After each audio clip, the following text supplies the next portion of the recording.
রাধারানী এবার কি করলেন? শাশুড়ি যখন অনুমতি দিয়েছে সাজাতে লাগলেন। ওগো মিত্র পুজিবারে সাজাই ঘরে ঘরে ফলে মূল আদি যত রাই ধনি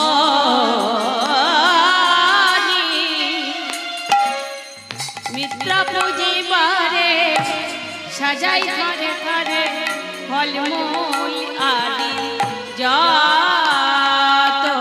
আজ মিত্র পুজিবারে সাজাই ঘরে ঘরে ফলমূল আদি যত। ধনি মিত্র পুজিবারে সাজাই ঘরে ঘরে ফলমূল আদি যত। ওগো চিনি ফেনি কলা লাড্ডু কা রসলা সাজাই চিনি ফেনি কলা লাড্ডু কা রসলা। চিনি ফেনি কলা লাড্ডু কা রসলা সাজাই চিনি ফেনি কলা লাড্ডু কা রসলা। সাজাইছে মন মতো রাই ধনি সাজাইছে মন মতো ধনি সাজাইছে মন মতো সাজাইছে মন মতো। বলি যতন করে সাজাই ধনি যতন করে সাজাই ধনি কত যতন করে সাজায় ধনি বড় যতন করে সাজাই ধনি। ওগো পুজিবারে দিনমণি কত যতন করে সাজায় ধনি পুজিবারে দিনমণি যতন করে সাজাই ধনি।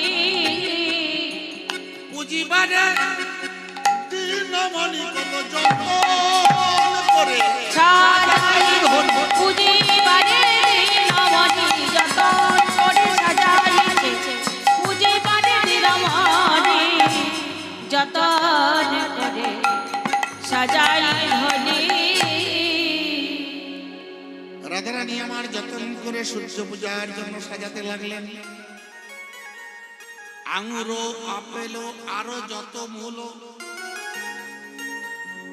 যতনে সাজাই বিনোদিনী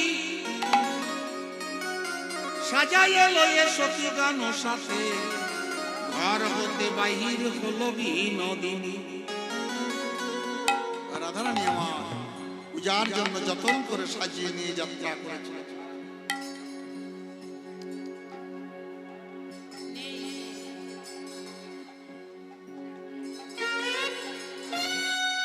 আজ চলু রে আমার রাধা বিনোদিনী আজ চলু রে আমার রাধা বিনোদিনী চলু রে আমার রাধা বিনোদিনী চলু রে আমার রাধা বিনোদিনী। জয় শ্রী রাধিকা কৃষ্ণ প্রিয়ে বৃন্দাবনেশ্বরী জয় শ্রী রাধিকা কৃষ্ণ প্রিয়ে বৃন্দাবনেশ্বরী। শ্যামিকান্তা শিরোমণি রাধা বিনোদিনী শ্যামিকান্তা শিরোমণি রাধা বিনোদিনী চলো রে আমার রাধা বিনোদিনী চলো রে আমার রাধা বিনোদিনী। আগে আগে কুটিলা ধাই পিছে রাধারা हो आगे आगे कुटिला ढाई पीछे राधा रानी आगे आगे कुटिला ढाई पीछे राधा रानी फल फूल लोया चले जाते को संगीनी फल फूल लोया चले जाते को संगीनी चलो रे हमार राधा विनोदी चलो रे हमार राधा विनोदी। সখীগণ সঙ্গে নিয়ে রাধারানী আমার চলেছেন সূর্য পূজার জন্য। যখনই যাত্রা করবে কুটিলা এসেছে বাড়িতে এসে বলছো মা বাড়ি এত আয়োজন কিসে? জটিলা বলছে, শোন কুটিলা, সবকিছুর মধ্যে তোর কুটবুদ্ধি, কিচ্ছু বলবি না। আমার একমাত্র ছেলে আয়ানের জন্য আমার বৌমা যাচ্ছে সূর্য পূজা করতে, তুই বাধা দিবি না। যখনই বলেছে তখন বলছে যে মা, তোমার তো বয়স হয়েছে, তাই বৌমা তোমাকে যা বুঝিয়েছে তুমি তাই বুঝেছ। ওসব বিশ্বাস করো মা, ওদের সূর্য পূজা টুজা কিচ্ছু নয়, ওটা ভানু পূজা না, ওদের কানু পূজা। দেখলেন মা আমার কথা শুনবে না, তাই কুটিলা গিয়ে বলছো, বউ কি তোরা যাচ্ছিস সূর্য পূজায়, আমি তোদের সঙ্গে যাব। তু আসনে যাব বনে, দেখবো পূজার কাজ। তু আসনে যাব বনে, দেখবো পূজার কাজ। তু আসনে যাব বনে, দেখবো পূজার কাজ। ও বউ তু আসনে যাব বনে, দেখবো পূজার কাজ। মনোহরা কহে তোরা সাজাও পূজার সাজ। মনোহরা কহে তারা সাজাও পূজার সাজ। কুটিলা বললো আমিও যাব। যাবি? হ্যাঁ চল। সখীরা বলছে কি হবে রাধে এবার উপায়? এই কুটিলা যদি সঙ্গে যায় তাহলে তোমাদের কৃষ্ণ দর্শন হবে না। রাধারানী বলল চিন্তা করিস না, আমি গোবিন্দ চরণে সব দিয়েছি, সে তার নাম স্মরণ করে পথে বের হলে, পথে যদি কোনো বিপদ থাকে, পথের বিপদ সেই কৃপা করে দূর করে দেবে। তাহলে আমি তার নাম স্মরণ করে যদি যাত্রা করি, পথের বিপদ দূর হয়ে যাবে। গোবিন্দ দিয়েছে এমন প্রাণ, গোবিন্দ রাখিবে দাসীর মান। গোবিন্দ দিয়েছে দাসীর প্রাণ, গোবিন্দ রাখিবে দাসীর মান। ও গোবিন্দ দিয়াছে এমন প্রাণ, গোবিন্দ রাখিবে দাসীর মান। গোবিন্দ দিয়েছে দেহ মন প্রাণ, গোবিন্দ রাখিবে দাসীর মান। সবাই মিলে যাচ্ছে, কিছু দূর বনের মধ্যে গিয়ে কুটিলা তো কোনোদিন এ পথে হাঁটেনি। কীর্তন শুনতে আসছেন, কতজন পথে দেখে আপনাকে টিটকিরি করছে, দেখো কি ভক্ত হয়েছে, একেবারে কাজকর্ম সংসার ফেলে কীর্তনের জন্য ছুটেছে। কোনদিন কোন ভাগ্যে যদি ওই ব্যক্তিটি এই সাধু সঙ্গের বাতাস তার গায়ে লাগে, সে তখন স্বীকার করবে তাই তো এতদিন আমি ভুল করেছি, কেন আমি একবার ওই সাধু সঙ্গে গিয়ে এমন মধুর কথা আমি শ্রবণ করলাম। তখন তো মনে মনে অনুভব করবে যে আমি নিজেও যাইনি, আর তাকে গেছে বলে নিন্দাও করেছে, এটা আমার অপরাধ হয়েছে। সে তখন এই কীর্তন আসরে এসে আকুল কণ্ঠে কেঁদে চোখের জলে তার বুক ভেসে।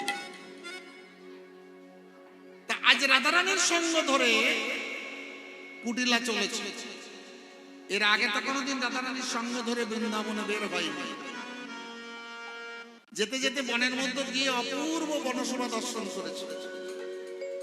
বনশোভা দর্শন করে ডাক দিয়ে বলছে, ও বৌদি, এমন সুন্দর বন দেখিনি কখনো, আমি এমন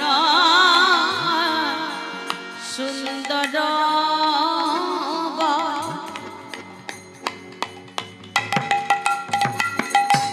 দেখিনি তো কখনো।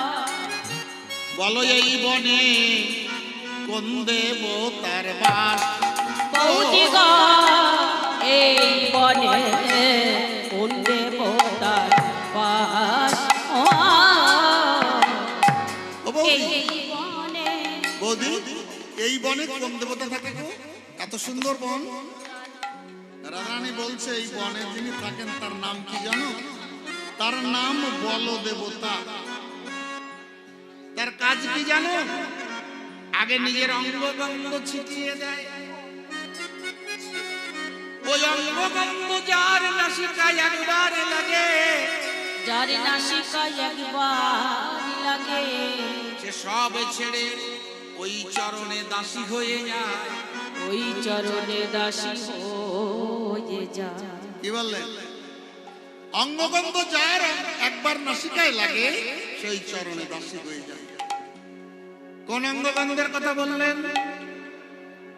চৈতন্য চরিতামৃত বললেন, হেন কৃষ্ণ অঙ্গভঙ্গ যে নাসিকায় যায় নাই, সে নাসিকা ভস্ত্রারি সমান। অস্ত্রারি সমান। বস্ত্র মানে বুঝতে পেরেছেন? ওই যে কর্মকার ভাইয়েরা লোহা গরম করবার জন্য একটা হাওয়া দেয়, দেখেছেন? অনেকে হাপড় বলে, ওই টানলে ওটা হাওয়া দেয় এবং সেখানে আগুনটা জোর হয়।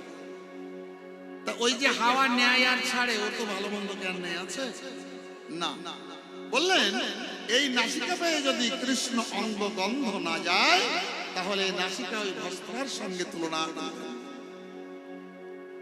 কৃষ্ণ অঙ্গগন্ধ কোথায় পাবেন? দেখবেন আরতির সময় গোবিন্দকে যে পুষ্প আরতিটা করা হয় না, দেখেছেন না?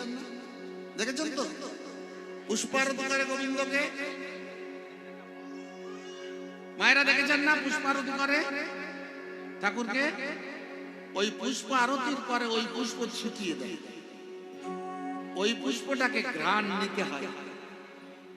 ওটা আমার গোবিন্দ সেবায় লেগেছে, ওতে আমার গোবিন্দ অঙ্গগন্ধ লেগে আছে। ওই পুষ্পটাকে ঘ্রাণ নিতে হয়। ওই ঘ্রাণ নিতে নিতে একদিন দেখবেন একটা অতীব সুগন্ধ, মানে মধুর ঘ্রাণ আপনার নাসিকায় যাবে, মন প্রাণটা আনন্দ মেতে উঠবে। ওটাকে বলে কৃষ্ণ অঙ্গগন্ধ। রাধারানী বললেন এই অঙ্গগন্ধ যার নাসিকায় একবার লাগবে, সে এসে আমার গোবিন্দ চরণে দাসী হবে। সত্য সত্যই, যদি কৃষ্ণ অঙ্গগন্ধ কারণ নাসিকায় একবার যায়, তার আর ঘর ভালো দার লাগে না গো। ঘরে ভালো আর লাগে না গো। তার ঘর ভালো লাগে না গো। ঘরে ভালো আর লাগে না গো। কৃষ্ণ অঙ্গ গন্ধ একবার লাগলে পড়ে, এই ঘর ভালো লাগে না গো। কৃষ্ণ অঙ্গ গন্ধ যদি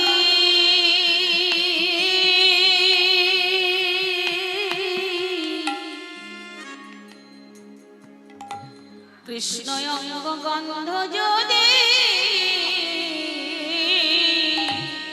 একবার লাগে, তার ঘর ভালো আর। কোটি কোটি টাকার সম্পত্তির মালিক,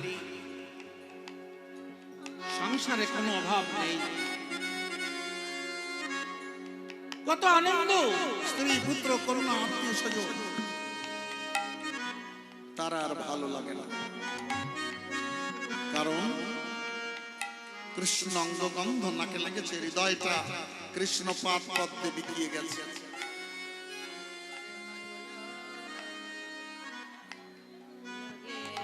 আপনারা জানেন, বহুবার শুনেছেন ষড়গোস্বামীর কথা, জয়রূপ সনাতন ভট্ট রঘুনাথ, শ্রীজীবী গোপাল ভট্ট দাস রঘুনাথ। শুনেছেন তো ষড়গোস্বামীর কথা? এই যে রঘুনাথ দাস গোস্বামী, যিনি আদিসপ্ত গ্রামে যার নিবাস ছিল, হিরণ্য গোবর্ধন জমিদারের একমাত্র পুত্র। তৎকালীন আমলে যার জমিদারিতে বছরে 10 লক্ষ স্বর্ণ মুদ্রা আয় হতো। মনে মনে বসে একবার হিসাব করে দেখুন কত টাকা। 10 লক্ষ স্বর্ণ মুদ্রা আয় ছিল বছরে। এখনকার দিনে হলে টাকার অঙ্ক হিসাব করে বলা যাবে না। তার একমাত্র উত্তরাধিকারী ছিল এই রঘুনাথ দাস গোস্বামী। তিনি যেদিন আমার গৌর হরিকে দর্শন করলেন, সাধু সঙ্গের বাতাস তার অঙ্গে লাগলো, ঘর আর ভালো লাগলো না, ঘর ছেড়ে চলে গেলেন। কোথায় গেলেন? পুরী ধামে আমার মহাপ্রভুর চরণ আশ্রয় করতে চলে গেলেন। পুরী ধামে গিয়ে এত বড় জমিদার, যার এত অগাধ সম্পত্তির মালিক, কিভাবে জীবন কাটাতেন? জগন্নাথ মন্দিরে এক পাশে দ্বারের এক প্রান্তে দাঁড়িয়ে থাকতেন ভিখারির মতো। কেন না, যতক্ষণ পর্যন্ত অন্তরে অভিমান থাকে ততক্ষণ কৃষ্ণ প্রেম লাভ হয় না। আর অভিমান দূর হবে কখন? যখন আপনি ভিখারি হতে পারবেন। যার জন্য দেখেছেন এই শুভ কাজ, নামযজ্ঞ বা কোনো ভক্ত বৈষ্ণব সেবা গৃহে হলে ভিক্ষা করতে হয়। কেন ভিক্ষা করতে হয়? অন্তরে অহংকার না থাকে যে এই অনুষ্ঠানটা আমি করছি, সে জানবে যে আমি ভিখারি হয়ে ভিক্ষা করে এনেছি। তাই এই ভিক্ষা করে একমাত্র এই ভগবানের সেবার আয়োজন করতে হবে। প্রতিদিন ভিখারির মতো দাঁড়িয়ে থাকে। মহাপ্রভু বললেন ওটা ভালো নয়। কেন? কোন কৃষ্ণ ভক্ত কারোর মুখাপেক্ষী থাকে না, আমাকে কে দেবে তবে আমি দ্বারপুত্র করব, ওই অপেক্ষা থাকে না। তারা ভগবানকে বিশ্বাস করে বসে থাকে, নাম নিয়ে বসে থাকে, ভগবানই তাদের যোগান দেয়। রঘুনাথ দাস গোস্বামী প্রতিদিন যখনই মহাপ্রভু ওই কথা বললেন, সেদিন থেকে আর দাঁড়িয়ে ভিক্ষা করে না। রঘুনাথ গোস্বামী আর দাঁড়িয়ে ভিক্ষা করে না। কি করে?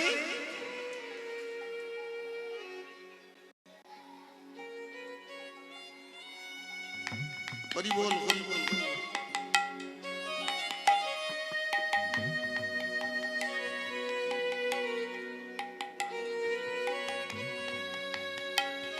এই ভক্ত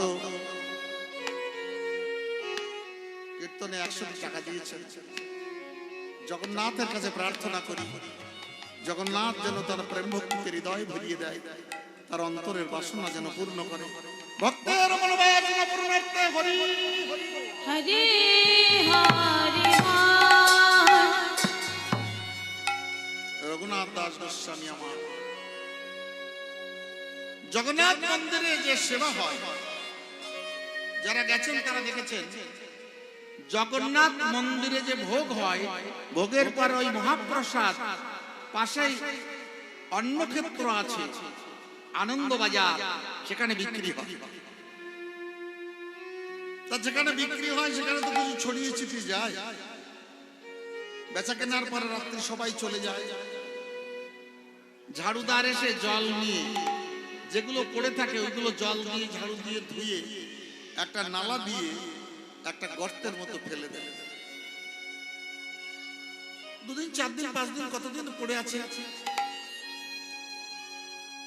ওই যে পচা গলা মহাপ্রসাদ রঘুনাথ গোস্বামী ওখান থেকে তুলে নিয়ে সেই প্রসাদ ধুয়ে সেই মহাপ্রসাদ বদলে দেয় আর কাঁদে, প্রভু আমি কি অভিমান শূন্য হতে পারবো না? আমি কি তোমার করুণা হতে বঞ্চিত রব? আমি কি তোমার করুণা হতে বঞ্চিত রব? তোমার করুণা কি আমার ভাগ্যে হবে না? তোমার করুণা কি আমার ভাগ্যে হবে না? প্রতিদিন মুখে দেয় আর কাঁদে। মহাপ্রভু কি একদিন ধরেছে, রঘুনাথ তুমি গোপনে গোপনে এমন মহামূল্যবান প্রসাদ তুমি একা পাও, আমাকে দেবে না? মহাপ্রভুর হাত যখনই ধরেছে, রঘুনাথ বলছে, প্রভু এ তোমার সেবার করবো না, এ তুমি সেবা করো না। মহাপ্রভু চরণ জড়িয়ে ধরেছে, প্রভু আমি কি অভিমান সহ্য হতে পারবো না। মহাপ্রভু বললেন, লোকনাথ চিন্তা করো না, তুমি যেভাবে নিষ্ঠার সঙ্গে ভজন করছো, অন্তিম দিনে কৃষ্ণ তোমায় অবশ্যই কৃপা করবেন। কৃষ্ণ তোমায় অবশ্যই কৃপা করিবে। তাহলে অভিমান শূন্য হতে গেলে অর্থ সম্পত্তি যতই থাকুক না কেন সবকিছুকে উপেক্ষা করে একান্তভাবে যদি কেউ ভগবানের চরণ আশ্রয় করে, ভগবান তাকে বঞ্চিত করেন না। যদি কোনো জায়গায় দেখেন যে প্রশাসনে 144 ধারা জারি করেছে, যাওয়া যাবে না, আপনি হাত দুটো তুলে দিয়ে যাবেন, প্রশাসন আপনাকে কিছু বলবে না। কেন? আত্মসমর্পণ। ঠিক তেমনি মহাপ্রভু বললেন, দুটি বাহু তুলে আত্মসমর্পণ করে যদি হরি বলে, অবশ্যই তার শেষের দিনের পারের দায়িত্ব আমি নেব। নিতাই গৌর হরি